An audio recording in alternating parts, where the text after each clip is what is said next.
Hey everyone, it's Dr. G here with another episode of Discussions with Dr. G, or as my cats would call it, that thing you do that's not feeding us. Today we're diving into the wild world of disaster nursing, and let me tell you, if you think disaster means your coffee machine's breaking, you might be in for a surprise. So what actually qualifies as a disaster? It's not just an old scary event. The key is that it seriously disrupts community life, overwhelms resources, and threatens health and safety.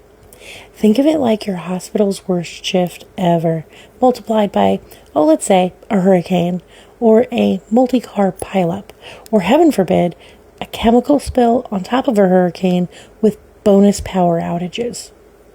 Disasters come in a few flavors. Natural ones, tornadoes, earthquakes, floods, the stuff Mother Nature throws at us just to keep us humble. Then we've got human-made disasters. Think chemical spills, structural collapses, that time someone set off the fire alarm microwaving popcorn, only way bigger. And of course, terrorism, which adds a whole new level of unpredictability, whether it's chemical agents like sarin or biological ones like anthrax.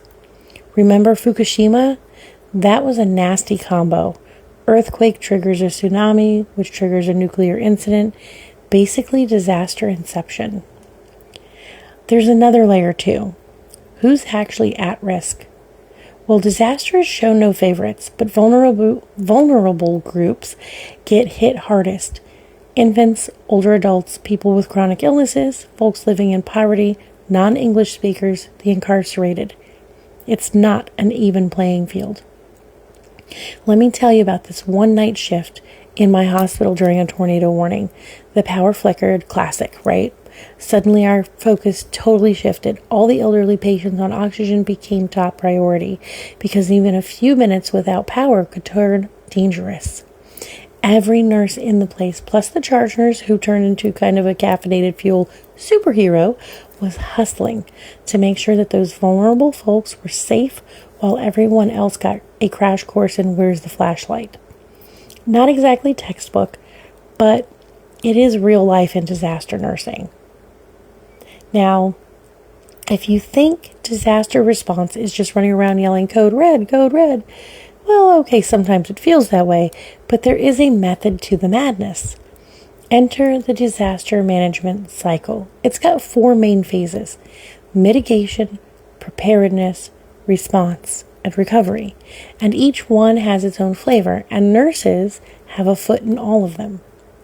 So mitigation is all about prevention, figuring out risks like whether your hospital structure can handle tornado winds, or whether there's a suspicious number of hazardous chemicals just sitting around. The idea is to reduce threats before trouble starts. Clearing exits, making sure doorways are accessible, that kind of stuff. Then we've got preparedness. This is making your plans at home, work, with your family, and yes, even your pets. My cats have go-to bags, which probably just have treats and 17 cat toys, but you get the point. And your community should have stockpiles of essentials, foods, meds, water, even pet carriers. Seriously. We practice the drills, fire drills, mass casualty drills, even sadly active shooter drills. Please take drills seriously. The day you're running a tornado drill and the weather app beeps with an actual warning is one of those moments you realize practice actually matters. Then comes response. That's go time, right? This is when your plans are in motion. Maybe there's a chemical spill and suddenly you're triaging patients, collaborating with agencies like FEMA, or coordinating mental health referrals before things get really hairy. I once participated in a training where a whole neighborhood had to be evacuated because a truck overturned with a suspicious barrel. Nurses were everywhere, helping with triage, deciding who needed what care first, and keeping things organized when the rest of the world felt like a beehive someone had just kicked. Finally, we have recovery. It's not as dramatic, but it is just as critical. You restore services, return to a new normal, and yes, make sure you follow up with with support and mental health care for everyone that was involved. Recovery can take weeks, months, depending on the tragedy, sometimes even years.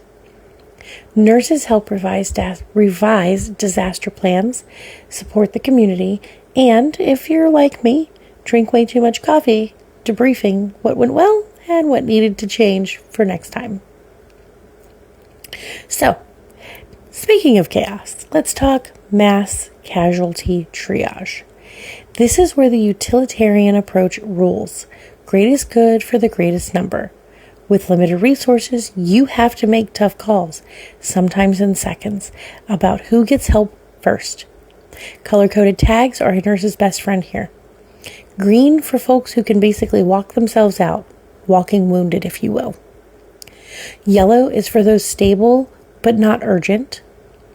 Red is for immediate life-threatening needs. And black is for expectant or, sadly, deceased cases. The triage systems like Start for adults and Jumpstart for kids help you to do this fast.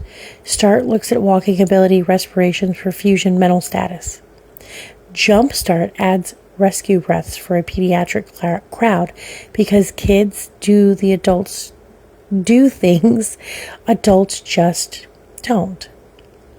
And then there's SALT, which is a bit more nuanced.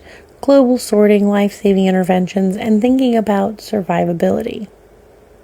Quick story. We once did a simulated MCI at my old hospital, and for some reason every patient wanted a red tag. I mean, I get it, being dramatic is fun, but if everyone's in the immediate group, the scenario goes sideways fast, right? It turned into this weird game of who can look the sickest. But here's the key. Good communication and teamwork pulled the whole thing back from the brink. The actors got what they wanted, attention and bandages, and we got a realistic rehearsal in why triage protocols matter. But disasters aren't just about broken bones or chemical exposures. There's a mental health arc for both survivors and responders. First, there's a heroic phase, right? This is adrenaline and survival. Then the honeymoon phase, where people feel united. But disillusionment creeps in when recovery drags on. And finally, there's reconstruction, where the real rebuilding and the need for mental health support kicks in. Be ready to refer people for help. And honestly, watch out for yourself too. Nurses are resilient, but we're not superheroes. Unless coffee counts as a superpower. All right, there you have it. A whirlwind tour of disaster nursing essentials. Whether it's Petco bags, triage tags, or outsmarting the next disaster drill, being prepared is half the battle. Thanks for joining me. My cats say it's treat time, so I gotta run. Until next time, keep planning, keep learning, and maybe check your flashlight batteries before the next power flicker. Catch you next episode.